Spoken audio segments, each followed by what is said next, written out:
In high seas or calm, both opportunity and risk lurk just below the surface. Answers require in-depth analysis.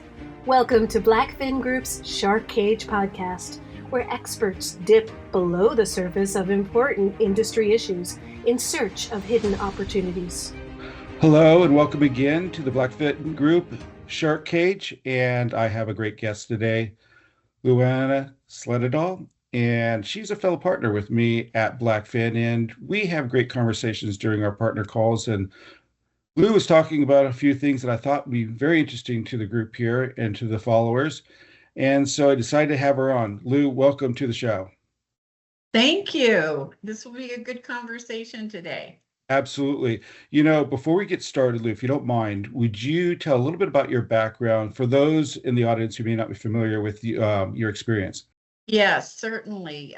I've been in this business for quite some time, more than 40 years. I really started in capital markets, broadened out my lens to MSR valuations, that side of the business. Then I worked at a nationwide, very well-respected housing and finance authority here in Colorado, and was actually hired as a consultant before they hired me. And I helped them move to GSE and Ginnie Mae execution. I, again, wanted you on. We were talking a little bit about the other day, and as we talk about all the time, as I mentioned just a minute ago, we have great conversations during our partner calls. It's always very informative, very enjoyable. But you were talking about a couple of concepts that I thought were very valuable and would be beneficial to our listeners. The first thing was the concept of purpose management and your experience with it, maybe your interpretation with it. Can you talk a little bit about that, please?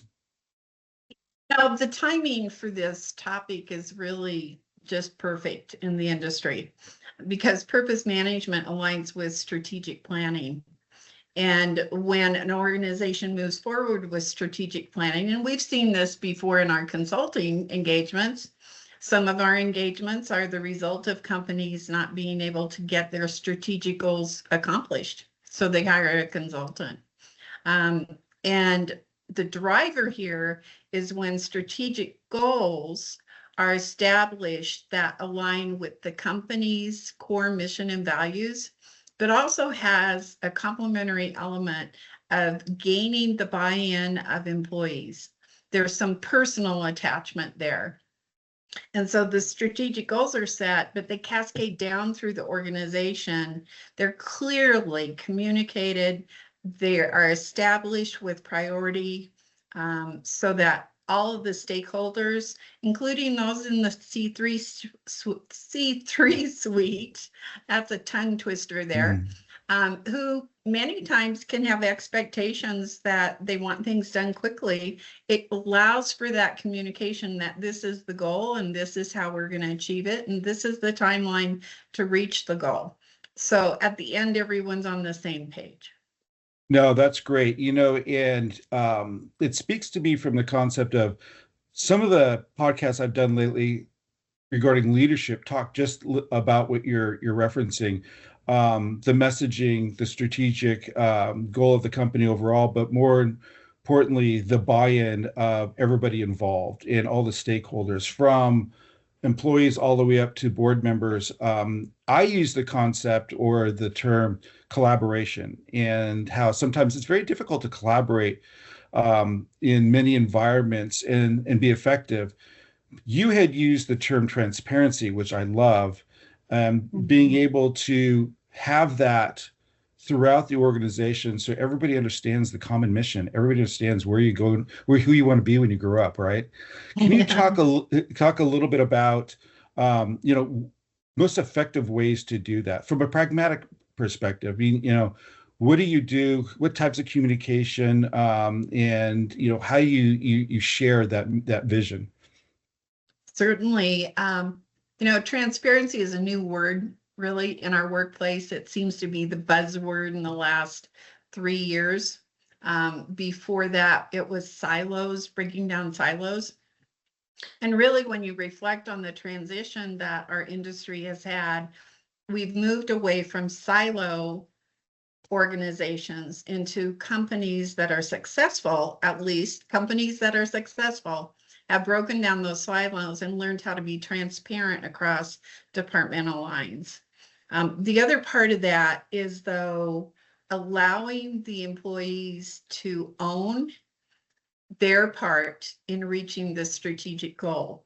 That transparency as a leader can have massive benefits in the enthusiasm and execution of that goal all the way up through the organization. And it allows people to share their ideas, right? Their voice is heard, which creates that energy and enthusiasm that's much needed.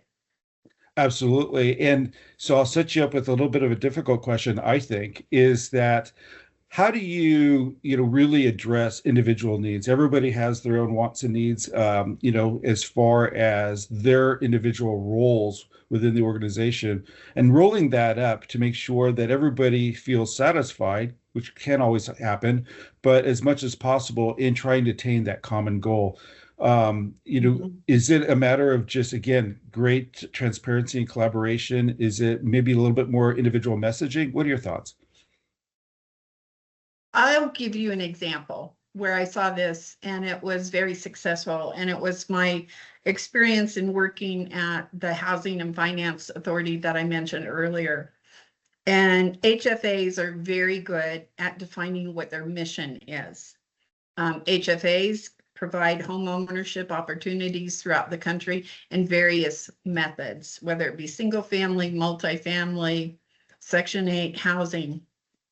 So when you work at a housing and finance agency, there is an alignment, a personal alignment about that mission of creating home ownership for other individuals.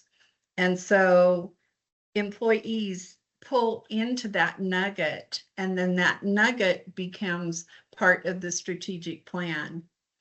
An example is a goal might seem to be pretty big, operational efficiency, right?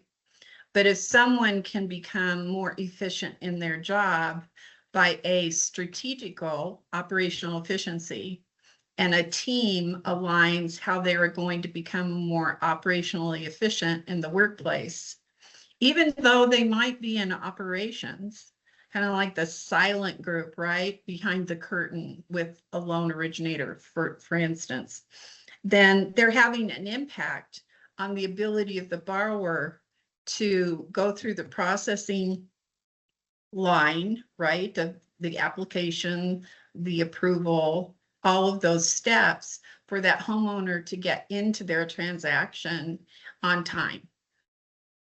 So that, in that example, can serve the mission.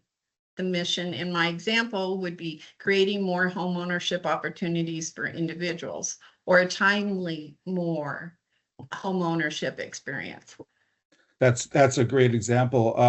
Skipping gears a little bit in terms of, well, taking a step back, one of the things I really promote when I was running companies, as well as the conversations I've had regarding leadership, is effective communication. The best leaders are always the greatest communicators, that sort of thing.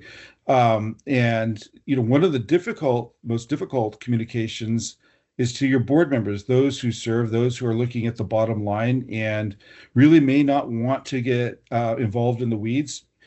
What are the great tools that you might recommend for communicating with board members and investors who really don't want to know how the sausage is made, but really just want to see where you're going? But you have to kind of share what what the method to your madness is, if you will.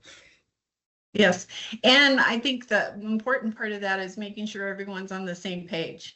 To your point, a board member might just simply be looking at a board report and wanting to know, this is the action item, when is it going to get done?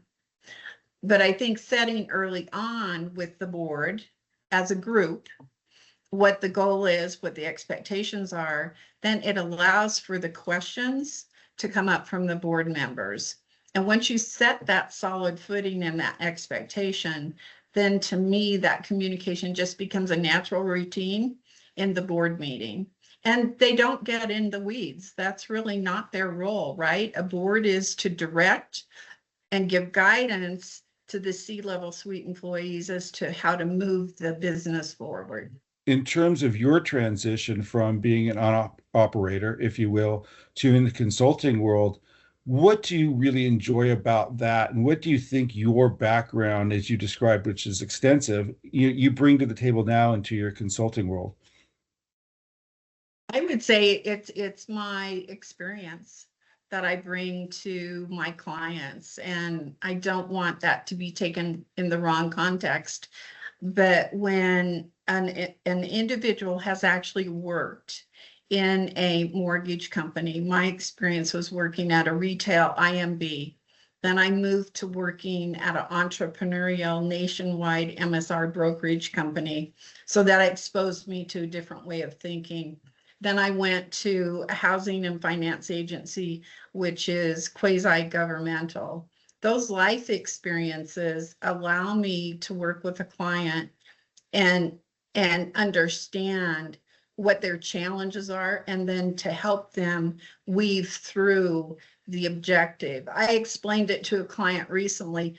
My job is to put together the puzzle for you, and you have an objective, and there are challenges in getting there. So that is how I communicate with my clients. And I'll always check in and I'll say, am I hearing you correctly? Right, Right? right, Are we on the same page to make sure that communication is effective and timely for that client to meet their goal? right. So what I'm hearing you say is that, the common cliche, which is absolutely true, is, I've sat in your seat. I feel the Mhm. pain that you're feeling, and helping find your customer, helping working with your customer in a collaborative environment, to find their risk, right? In your experience, what do you see the greatest risks are from consulting from a client perspective? Um, is it a lack of initiative? Is a lack of buy-in? Is a lack of communication on their part? Talk to me a little bit about that. Well, I would say the reason when I look at clients that come to Blackfin, it's because they've defined a goal and they may have tried to reach that goal and been unsuccessful, or they don't have the bandwidth and the experience, the knowledge to achieve the goal. They might have the peripheral, the idea, and a general opinion of how to get there, but they need that extra level of expertise that we can give here at Blackfin. I think it's also really important for individuals when they're looking at hiring a consultant to say, it's okay, I don't know what I don't know. Right. And, surprisingly, when someone can get to that level of being humble, right? And we're human. We don't want to be vulnerable. We don't want to admit we don't know. I think that's just personality composition. When the client comes in, we are very good at getting the client to understand what the expectations are by our statement of work interaction. And that's successful for us. No, that's great stuff. And I know that you and I and the other board members, we kind of bleed this stuff, right? And we get very excited about it and that sort of thing, and very compassionate. I can't let you go without maybe you talking a little bit about Blackfin and your involvement. What do you think Blackfin uniquely brings to our clients that may be a differentiator? First, I would say our passion. I've I gone up agree. against consultants that I know in the market work in a different method than we do. Everyone creates value their own way at Blackfin.